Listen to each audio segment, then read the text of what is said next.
मनोबल टूट जाता है। व्यक्ति बहुत विलक्षण है, इंटेलिजेंट है, वो बहुत कुछ कर सकता है। स्टूडेंट बहुत अच्छा है, वो बहुत कुछ कर सकता है, हिम्मत नहीं होती। आप सही हैं,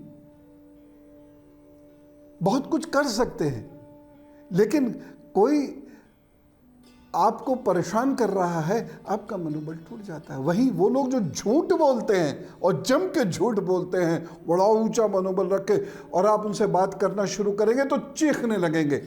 हमेशा याद रखिएगा, एक सूत्र दे रहा हूं, यद्यपि ये विषय नहीं है, लेकिन एक सूत्र दे रहा हूं। यदि आप किसी से कोई काम करने को कहें और वो चीखने लगे तो समझिए वो झूठा है, उसे अपने से दूर करना शुरू कर दीजिए, नहीं तो ये व्यक्ति आपको धोखा देगा किसी न किसी दिन।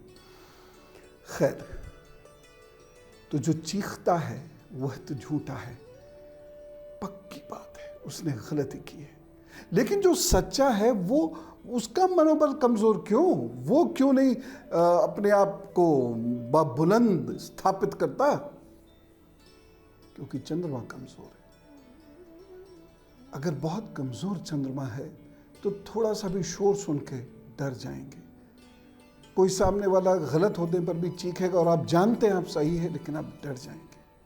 आपका मनोबल ठीक है तो एग्जाम की तैयारी वगैरह करते वक्त आप डिप्रेस हो जाएंगे, पसीने छूटने लगेंगे, हथेली गीली हो जाएंगी, पाँव में पसीने आने लग जाएंगे, गला खरखराने लग जाएगा, आप प्रश्नों के उत्तर नहीं दे पाएंगे। मेरे बहुत सारे ऐसे विद्यार्थी हैं जो बहुत ब्रिलियंट हैं, जिन्होंने बहुत अच्छे एग्ज़ाम्स दिए, क्वालिफाई भी किए, एक इंटरव्यू में हाथ पर छूट जाते हैं या एग्जामिनेशन रूम में जाते हैं, परेशान हो जाते हैं। ऐसे बात करिए तो लगेगा कि ये तो बहुत ब्रिलियंट है, विद्वान है, वो रेफरेंस से बात करते हैं, लेकिन एग्जाम में पता नहीं क्या हो जाता है, कांपने लगते हैं, हकलाने लगते हैं।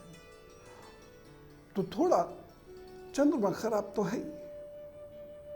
बहुत सारे लोग होते हैं जो झूठ बोल जाते हैं और बॉस के सामने अपने आप को बहुत बड़ा दिखाते हैं। वही बहुत सारे लोग होते हैं जो बिल्कुल सही काम करते हैं लेकिन अपनी बात को कह ही नहीं पाते हैं। झूठ वाले का प्रमोशन हो जाता है, सच वाला रह जाता है। चंद्रमा गड़बड़ है। हमेशा से आर्ट ऑफ प्रेजेंटेशन इंपॉर्टेंट रही है, ये आज ही की बात नहीं है।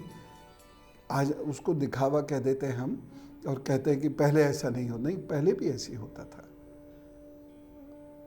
आप अपने आप को प्रेजेंट कैसे करते हैं ये हमेशा से बहुत महत्वपूर्ण रहा है।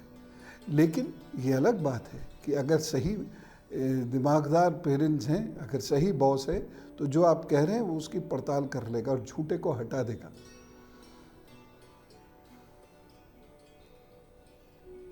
क्रेडिट वो ले गया जिसने कुछ नहीं किया, और जिसने बहुत कुछ किया वो कुछ नहीं बता पाया। चंद्रमा कमजोर है।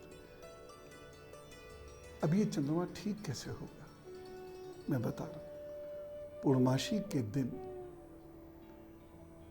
जो पूर्णमासी तिथि है, मैं रात की बात नहीं कर रहा हूं, तिथि की बात कर रहा हूं। आप खीर बनाकर चंद्रमा के प्रकाश में ढक कर रख दीजिए, ढकिए जाली से, जिससे चंद्रमा की रोशनी उसमें आ सके।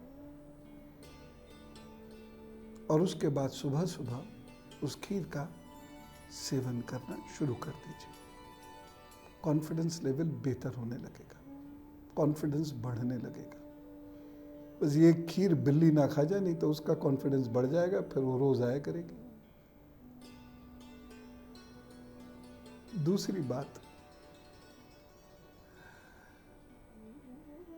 आप ऐसे लोगों के टच में बैठना शुरू कीजिए जो अच्छे हैं, अच्छी और सही बातें करते हैं और जो बहुत कॉन्फिडेंट हैं। आपका कॉन्फिडेंस बढ़ने लगेगा, क्योंकि चंद्रमा किसी के प्रकाश से चमकने का आदी होता है। तो जो चंद्रमा से डोमिनेटेड मनुष्य है या चंद्रमा की कमजोरी से लड़ने वाला मनुष्य है, वो उस व्यक्ति के साथ रहे जिसका चंद्रमा मजबूत है, जिसका सूर्य मजबूत है, यानी उसका मनोबल अच्छा है, वो हंसता खिलखिलाता मुस्कुराता है, विद्वान है। उसके साथ, उसके सानिध्य में, उसके आसपास भी रहना शुरू कीजिए। हमारे गुरुदेव